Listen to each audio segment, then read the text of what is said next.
TCU has landed 2 players from LSU that they expect to contribute quickly. We'll talk about that next here on Locked On Horned Frogs, your team every day.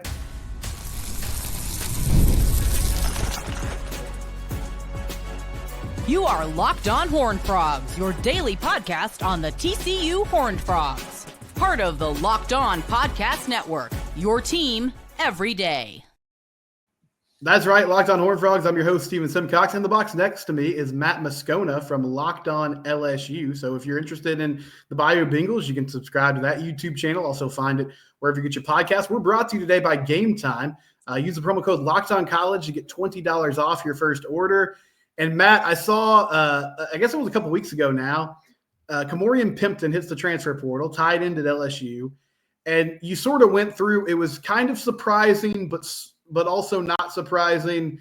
I guess could you just describe for the audience, he's now signed at TCU. What was that process like for him with potentially another player emerging and just kind of what he saw as his path to playing time at his current program, why he decided to go into the portal? Yeah, I think Kamorian was kind of this intoxicating talent for LSU fans to watch because you see this guy who's 6'6", looks like a pterodactyl, when he spreads his arms. And you could just think of all the offensive possibilities, right? Red zone threat, jump balls. I mean, that component is there. Mm-hmm. When you look at Brian Kelly's history, he typically features these sort of dual threat tight ends that are great at the pass game, but are also inline blockers. I mean, just look at his time at Notre Dame. Guys like Kyle Rudolph and Tyler Eifert. I mean, it's Stephen, in Brian Kelly's, I use this statistic a lot, in his decade plus at Notre Dame, he had it as many tight ends drafted as LSU had from 1980 to the present day. So he features the tight end. And the thing with Pimpton is the blocking component never really came along. And so it was hard to justify getting him on the field because you're sort of predictable by personnel.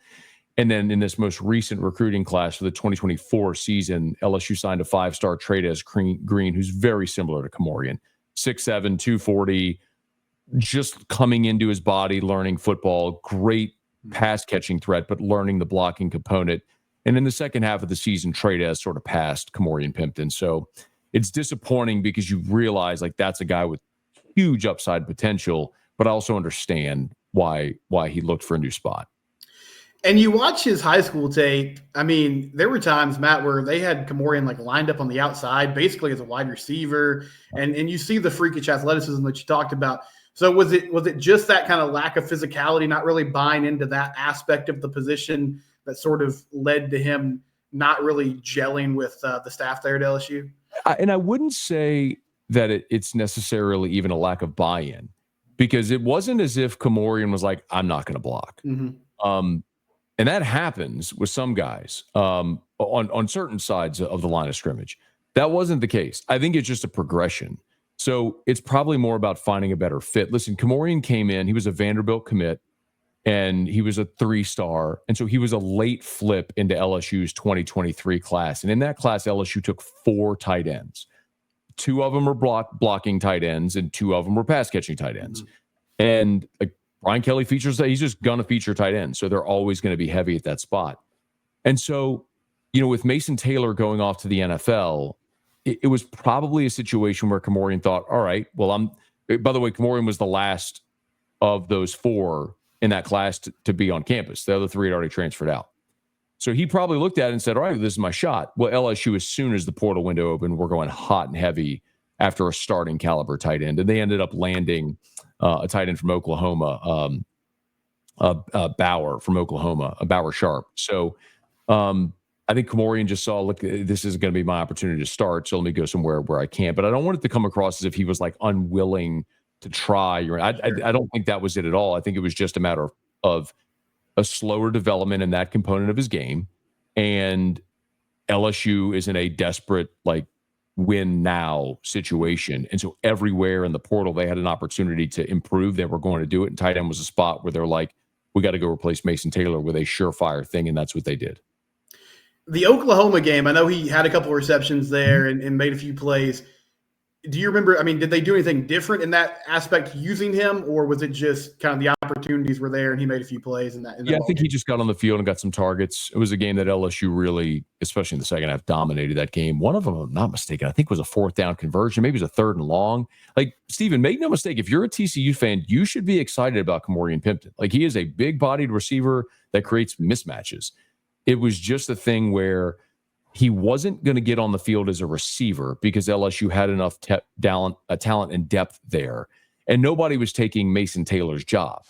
So, I mean, Mason Taylor, if you don't know, is the greatest receiving tight end in LSU history. He set all the records for receptions and receiving yards and all that sort of stuff. So it was like, where did the reps come from? That was a challenge. And you trade as Green, who I mentioned, the 5-star, about mid-season, they were looking for an opportunity to get him on the field. So they kind of moved him to a slot receiver role, from a tight end to a slot receiver. And Pimpton was just kind of lost in the shuffle. But there at the end of the season, it was just a matter if he got on the field and had targets. They did have some injury issues at receiver. CJ Daniels, who was kind of a security blanket for Garrett Nussmeier, was unavailable. So it was one of those spots where Pimpton got some targets. And when he was targeted, he made plays. It was just a guy, again, a talented player that just kind of got lost in the shuffle. Mm-hmm. Switching gears a little bit, Kylin Jackson, also a TCU signee, safety. And Matt, you were telling me before we got on here that he's a local kid. His recruitment, I mean, typically, at least here, there's a ton of excitement when you get a Fort Worth area prospect. So was this sort of a dream school scenario for him? Do you remember much about that recruitment process of him signing with LSU? Yeah, sure. So Kylin's from Zachary, which is just, 15 minutes north of LSU's campus. And that Zachary High football program has really churned out some great players. Like Eli Holstein, the quarterback who went to Bama and this year was at Pitt, was a Zachary kid. Trey Green, who we were just talking about, the tight end, this 5-star from Zachary. Chris Hilton, a few classes ago, was a receiver from Zachary. So that's a program that pumps out really high-level talent. They have done an exceptional job there under the coach there, David Brewerton. Kylin is a physical safety, and everybody wanted him, right? He was one of those high 4-star kids. I'm not looking at his recruiting ranking in front of me, but probably bordering somewhere around a top 100 type guy. Mm-hmm. When he was coming out of Zachary, and I think there was I'm looking at it right here. He was the 11th. And on 3, he was the 11th best safety in the country, number 143 national. So, that was a big-time prospect that everybody wanted. And it was also at a position, Stephen, where, when they got Kylin Jackson, LSU was sort of desperate to find elite-level defensive backs. Mm-hmm. The very quick Cliff's Notes is, for a decade, LSU was DBU. You had Corey Raymond there. Everybody knows the names of guys that LSU had pumped through the program throughout those years. When Brian Kelly was hired, they didn't retain Corey Raymond, which was a mistake. A lot of guys left the program, and the recruiting in the defensive backfield just didn't quite catch up. So they went into the transfer portal, and they got serviceable players, but they needed top-tier talent. And Kylin was one of those guys that they looked at. And I think as a freshman, it was probably a situation where, he played in a handful of games. I think he played in 5 games. But injury and fall camp slowed him. And then it was about development and catching up. And he just didn't really make an impact as a freshman. And this year he played in every game. And they gave him some run in the first half of the season while they were pretty desperately looking for starting safety help. Mm-hmm. And it was more of a thing where they decided about the midway point of the season just to go with veterans who were not going to have the mental mistakes. Like Kylin's a higher end physical talent than the guys that they ended up playing. But I think it was one of those things where they were not willing to put up with the growing pains of young guys learning on the fly. And they just went with guys who look lower ceiling physically, but we know they're not going to be busts. They're not going to be the mental mistakes. So with Kylin, kind of like with Kamorian, you have 2 very high level talented guys that, in the right situation with playing time available, are probably going to be really good starting players at a Power 5. Did Kylin show versatility and sort of coming down to the box and playing in coverage? Were they mainly just using him in a center field role? When he did get some run, what was kind of his responsibility in the LSU defense? Yeah, they moved him around both at strong and free, but he can play in the box. Kylin's a physical kid. He's talented enough to turn and cover, but he can play in the box, and he'll make tackles at the point of attack. Maybe as evidenced by the fact that he wasn't all the special teams units this year.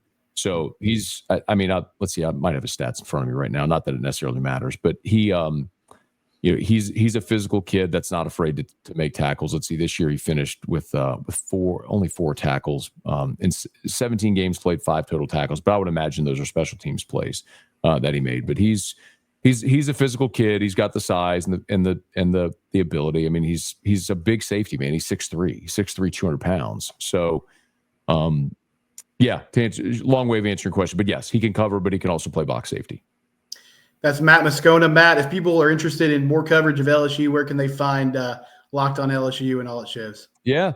Podcast, YouTube, Locked on LSU. Remember those 3 letters, man. We're all over social media as well. TCU's been a little bit of a pipeline, man. Jack Bech, Marcel Brooks, got these LSU guys heading over to Fort Worth. Okay, yeah, that's a great point. Let me quickly ask you about this. So Jack Bech this year, he struggled with injuries his first season on campus. Yeah. But Matt, I mean, my view of him was sort of like inside wide receiver, H-back. They move him to the outside this year, and he just takes off. Did you see that? Did you hear about that type of ability? Because the way that Sonny Dykes sort of framed it, it was almost like it was a last-minute decision, but it worked out in a huge way for him. Just to be very frank, I think people look at Jack, and you're going to typecast him as a Wes Welker type because he's a wide receiver. He's a wide receiver. Jack Bech can fly. I watched him play at St. Thomas More in Lafayette. I called some of his games. He is y'all saw it. I mean, I don't need to tell you, saw it this year. But the thing about Jack is he is a strider. His legs may not look like they're moving fast, but he has long legs, and he picks them up and puts them down. And he catches the ball, and you saw as well he's tough as hell. I think the world of Jack Bech.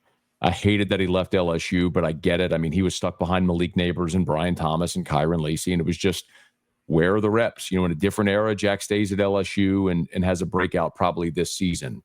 But I get it, man. It's I wish him health, man. I hope he gets back from that injury. And has he made a decision? He's going to the NFL draft? He's declared for the draft. Yes, yeah. He's heading that way. Yeah, I wish Jack all the great things in life, man. He's a good young guy and a hard worker, and I hope he gets healthy and goes and has a great NFL career. But yes, I'm not surprised at all that Jack Bech had the season he did.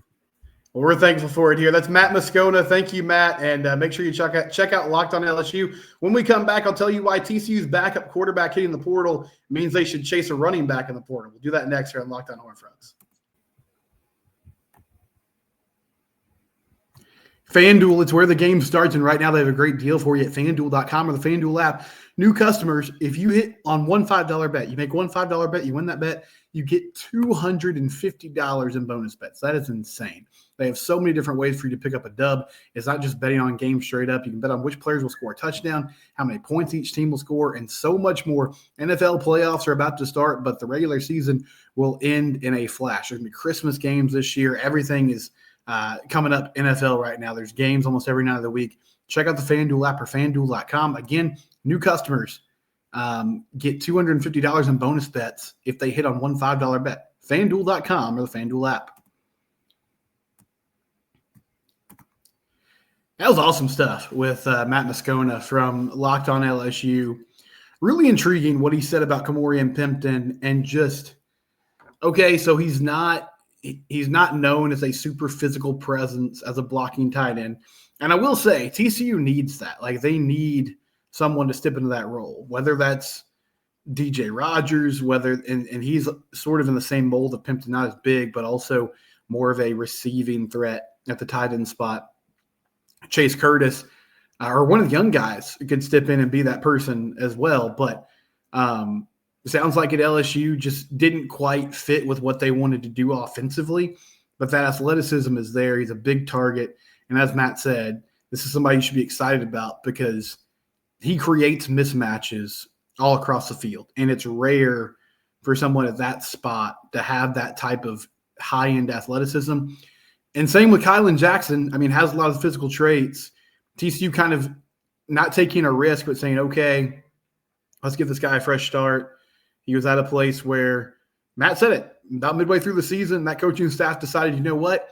We can't afford to continue to roll out these guys that are making mental mistakes. We have to focus on veterans who maybe they won't make all the plays athletically, but they're not going to hurt us with mental mistakes on the back end. And so that's something that Kylin Jackson will have to prove to the TCU coaching staff that he can do. But that versatility in the 3-3-5 defense is very exciting. He said can come down and play physically in the box, can also turn and cover and flip his hips if he has to, has that versatility in a big way. I want to talk one more time, probably not the last time, but at least for the next couple of days, about the Haas Haney transfer situation. And the reason I mention it now, I'm not going to rehash all the reasons for it because I covered that over the last couple of days.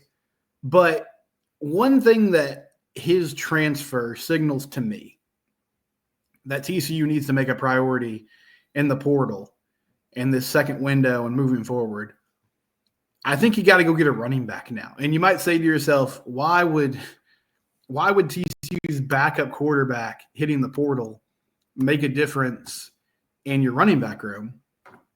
Well, at least for the bowl game, Haas was going to take over the Savion Williams package. And let me make this point clear. I think Kendall Briles did a really good job this year adjusting to his personnel. I think he put together an offense that can compete on a weekly basis. And by the end of the season, I would say they were borderline like elite unit. The Cincinnati game was tough from a scoring perspective, but I think a lot of that was the weather conditions.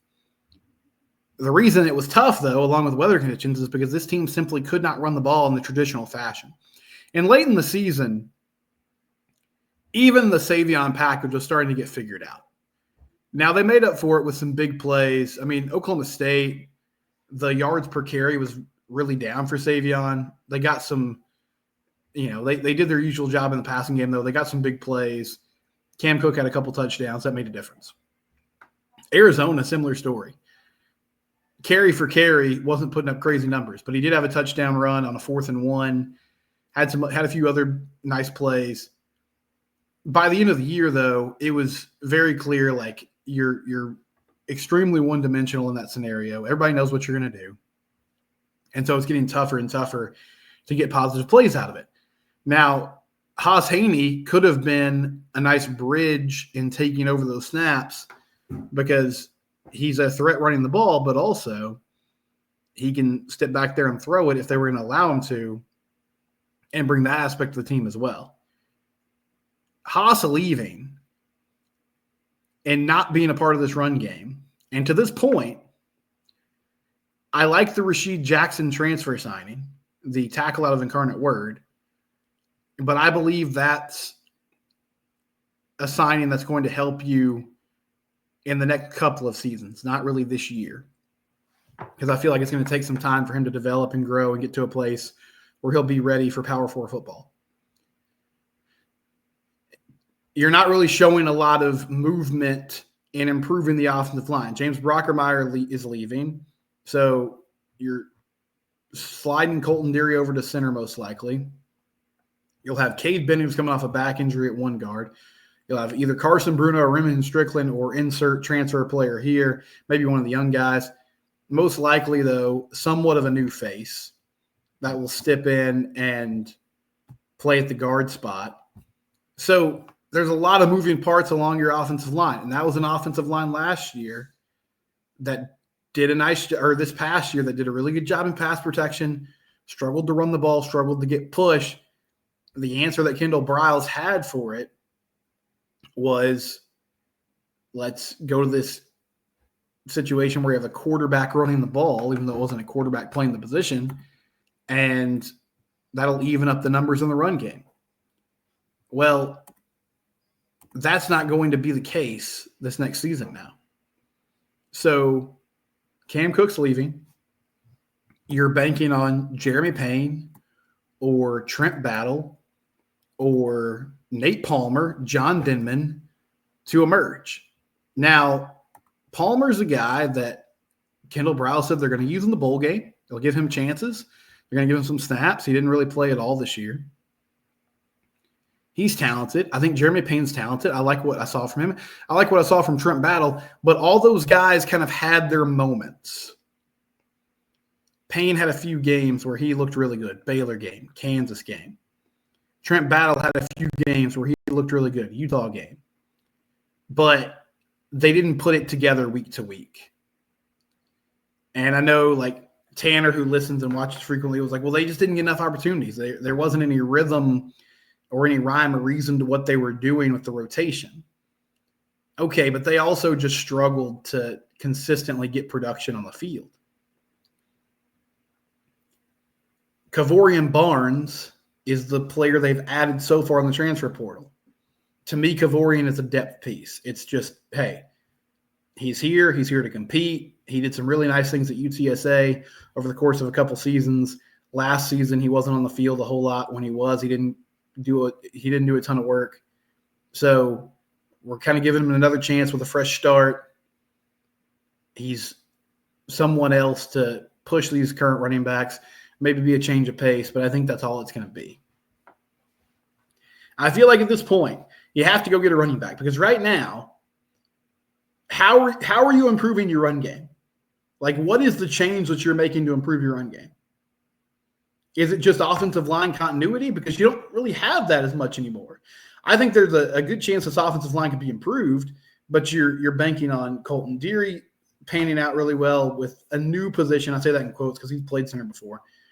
Cade Bennett coming off an injury and stepping up and doing a nice job. Your young tackles holding up really well. That's a lot of ifs. Suddenly another year where you're talking about a lot of ifs when it comes to your play up front. How are you going to work around the issues that you've had running the ball and doing it at a consistent level and on a consistent basis this upcoming season?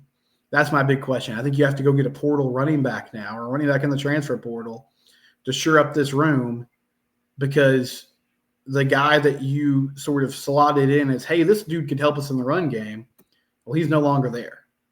We'll get to some of your thoughts next here on Locked On Horned Frogs, your team every day.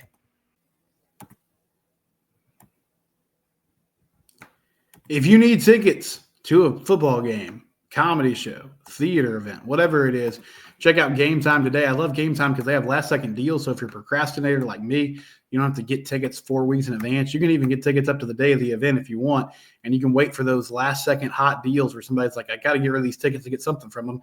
I'll drop that price a little bit more. They also give you a great picture of what your view is going to be from your seat, so you know exactly what to expect when you sit down.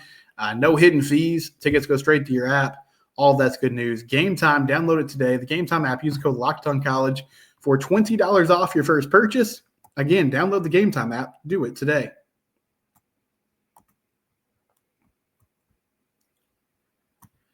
TCU men's basketball, they close out non-conference play with a victory over Montana State on Sunday. Won that game 92-52. So moving on to conference play now, and they'll play Arizona. I think I might have got that score wrong. Let me see that real quick. I believe the women won 92-52 against UCF. Let me make sure I got that right. 82-48, men won against Montana State. They play Arizona on Monday the 30th. That'll be at Arizona in the first Big 12 game of the year. Kansas State at Houston versus BYU. Tough Big 12 schedule, as you'd always expect. I like what I'm seeing from David Punch. I like what I'm seeing from Micah Robinson. But with the loss of Frankie Collins, I'm just not sure where consistent scoring is going to come from for this team. And I hope I'm wrong. I do feel like they're improving. I felt like defensively they played well on Sunday, especially in the first half of that ball game when they were struggling to score. But against Big 12 defenses and athletes, I'm just not sure where they're going to be able to score on a consistent basis. Is Noah Reynolds going to step up? Is it Trey White? I mean, who's going to be the dude that's a go-to bucket getter for them? Vashawn Alette has gotten into that point guard role, and he's a guy that can fill it up, but has to do it on a night in and night out basis to make it work. Some of your reactions from the episode on Monday. Talk about Jordan Dwyer, who the Frogs landed in the transfer portal from Idaho, FCS wide receiver, who had almost 1,200 yards receiving this past year and 12 touchdowns. Super excited about this guy. I think he's your immediate starter at outside wideout on the other side of Eric McAllister.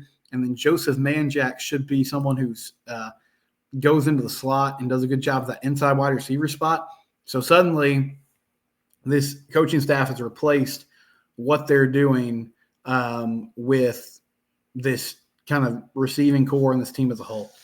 Jacob says, I agree with you on Haas. Don't understand why he doesn't stay for one more year and to see and grow with the staff. Is he going somewhere to start right away? I doubt it. That said, I'm excited for Schobel. Yeah, I think he's going to go somewhere where he'll at least have a chance to compete. I don't know if he'll be able to start right away, like you said, Jacob. But, I mean, I think he's looking for a place where he feels like the cards aren't stacked against him and there's not an established starter. And so we'll see what that looks like. I wish the best for him too. I wish he could have stick around for one more season to just see what happens, see what the coaching staff thinks, how they evaluate him, and where they go. It just didn't work out. Vince Pryor says he wants to believe. I want you to believe too, man. But I'm fine with your opinions regardless of what they are. Sometimes people are like, I know you have to be positive. I mean, I don't really. Like I try to look at the optimistic side of things, but this is a marketplace of ideas, as I said before. I'm here to listen to all of you and hear what you have to say. I do love this pickup of Jordan Dwyer, though. I think he's going to be a really good player. Big Easy says, I understand Haas. You don't want a 4-star recruit and expect him to ride the pine for 2 or 3 years. These kids have options and want to play. Yeah, I think that's what it comes down to. He had some other opportunities elsewhere, and he'll explore what those are, and he just doesn't want to sit behind Josh Hoover for 3 seasons. So Merry Christmas to everybody. Merry Christmas Eve, I guess I should say. And no episode tomorrow on Christmas Day, but we'll be back Thursday and Friday covering the New Mexico Bowl, Louisiana. That game's on Saturday. We'll talk about that later in the week. It's Locked on Horned Frogs, your team every day. I hope you and your family have a Merry Christmas. We're free and available wherever you get your podcast.